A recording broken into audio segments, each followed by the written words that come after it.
All right, everybody, and welcome to another Career Day interview. Thank you, Mrs. Sasso, for coming on today. You're very welcome. Let's just get it started. What is your job/career, So I am a fifth grade teacher. and how long have you been a fifth grade teacher? Well, this is my ninth year as a teacher. I first started in sixth grade, and then this is my eighth year in fifth grade. When you were in high school, what were your career goals? I always have wanted to be a teacher, even since elementary school, middle school, all the way through. I always wanted to be a teacher, specifically an elementary school teacher. And what, if anything, changed from those goals? I don't know, not sure if much has changed. Currently, right now, I teach math and science. My grade partner teaches ELA and social studies, humanities model. And I personally like the ELA side of it. So the fact that I teach math and science is a little different.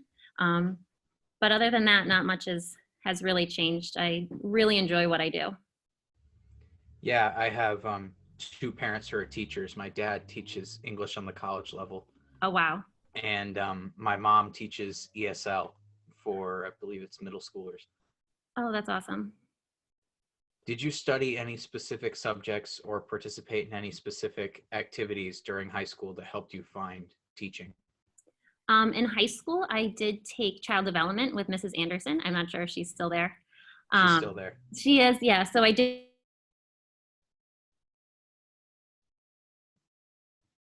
It was two. In the second course, we did almost like a field study. We had students come in to Amity. They came in the morning, and we had like a little, almost like preschool. So that was pretty cool. We each got to plan a lesson, and I remember it was themed by a letter, and everybody had their letter, and each day you plan the activities, the snack. So that was a pretty neat course. And then I also psychology with Mr. Roy. So we learned about, the development of children and the stages that they go through. This kind of goes off of the last question, but what clubs and activities did you participate in during high school? So I was on the swimming and diving team. I was a diver. So not that it really had anything to do with teaching, but I did do that. I was part of the Italian American Club, and that was really it. And are there any, I know you touched upon it a little earlier, but are there any specific teachers, coaches, or mentors who helped you along the way? I would say specifically my fourth grade teacher was really inspiring. It was her first, when I had her, it was her first year teaching. So she was young, she was enthusiastic. We always tried new things. So I always think of her when I think of somebody who was inspiring. And currently after my undergrad, I went back to Southern for my master's, and I'm currently there now taking a few more classes for an additional certification. And my professors there, they're amazing, and they really inspire me currently to be the best I can be and try new strategies and continue research. So really all of my teachers, I think, have all been great. What made you decide to work in your current career? I don't know necessarily what made me decide to, but I just know that I've always loved it. Like in elementary school, I would take home extra copies that my teacher had, and I would bring them home, and my friends and I would play school, and we had set up our own little classroom.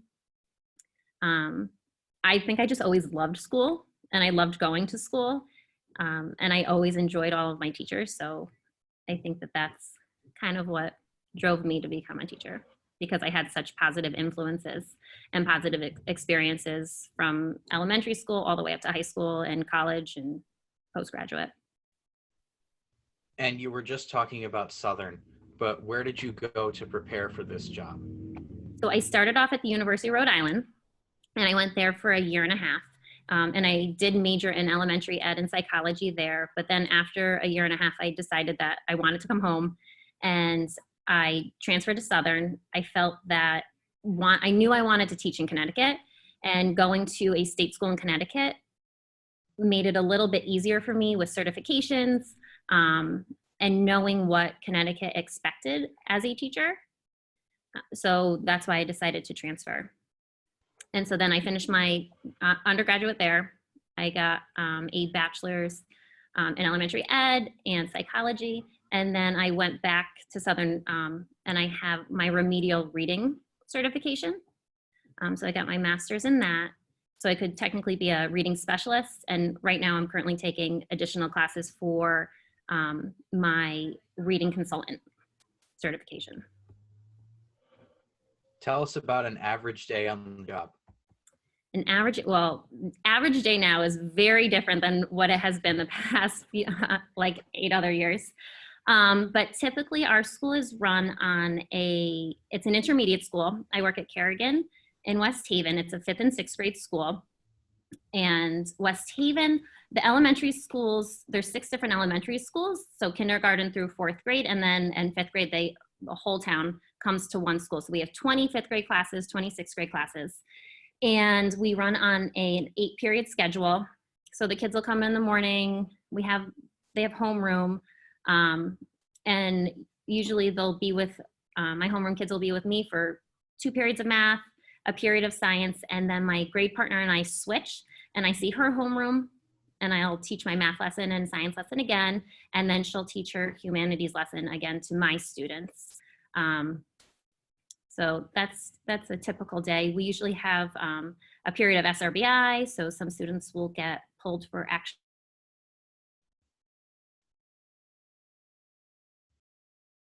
support that push into my classroom for additional support. And a typical day, we do lots of small group work. My students are normally always working in groups, and I'm usually just walking around facilitating. Now, a little different. They're all on Chromebooks, and a lot of teaching at the board, which is not necessarily, what I would really like, but just that's kind of where we are right now. Does your school have a plan to come back in full time at any time soon? Our superintendent definitely wants it. So right now we're on a half-day schedule. Our students can be in person or distance learning. Most of my class, I have 21 kids in my class, and I have 19 kids in school, and I have 2 distance learners. So we Zoom. Okay. And that's how the students get instruction. But I know our superintendent definitely wants us to come back full time. And I think that that's the plan moving forward. I think once we all get our vaccines, but they're really playing it by ear because they wanted to do it earlier on in the year, but that didn't happen. It continues to get pushed back. So we'll see what happens. I would love for everybody to come back. I was asking that question because we just got a new plan that we're coming back in full in 2 weeks. Oh, wow. So are they allowing any distance learners? We still have the option to go full remote, but it's either you're full in or you're full out. So wow. It's a big step for us. Oh yeah, definitely moving in the right direction though. Mm-hmm. What do you believe are some of the best parts of your job? The best parts of my job are definitely working with the students, getting them to that point where they're creating their own understanding is really, really it's very special. So that's really great. And then this might sound kind of silly, but in my school, we have such great collaboration between teachers and the camaraderie between the staff that we've built, really between the students and the staff. That's why I come to work every day. And let's flip that question in the other direction. What are some of the negative aspects of your job? Negative aspects. I would say some more challenging aspects are maybe the fact that you always have to be ready for anything. You have to be flexible. you have to like always be on your game, because right now, especially with technology, if technology is working or the internet goes down or your Zoom gets cut out, you have to be able to flip it and come up with something else and problem solve. Um, and then I would say sometimes the lack of, like right now, the lack of additional support, because a lot of times with people being out, some other support staff in our building gets pulled to sub. So that sometimes is a little difficult too. But we make it work. And I know you just kind of answered this question, but what has been the most challenging part of the job for you? The most challenging is definitely just having to learn to adapt. So, but the more that we do it, the easier it becomes. You have more, you learn more things, you have more tricks up your sleeve. And have you moved up the ladder or changed positions in this career? So when I first started, I taught 6th grade ELA. And then my second year, there was a big change up in our staff and what everybody taught. So then I moved to 5th grade. And at that point, 5th grade was every subject area. And then 3 years into teaching 5th grade, then I was just departmentalized into math and science. But I do hope to eventually one day become part of the reading department. That is my ultimate goal. And continuing with what are your future plans for your career? And so, like I said, I would love to be part of the reading department, and I would love to pull small groups, do interventions, progress monitor, do all of that is what I think would be really great down the road. Now, I think this is the most important question. How would you advise a high school student who wants to work in this career field? Internet connection is out.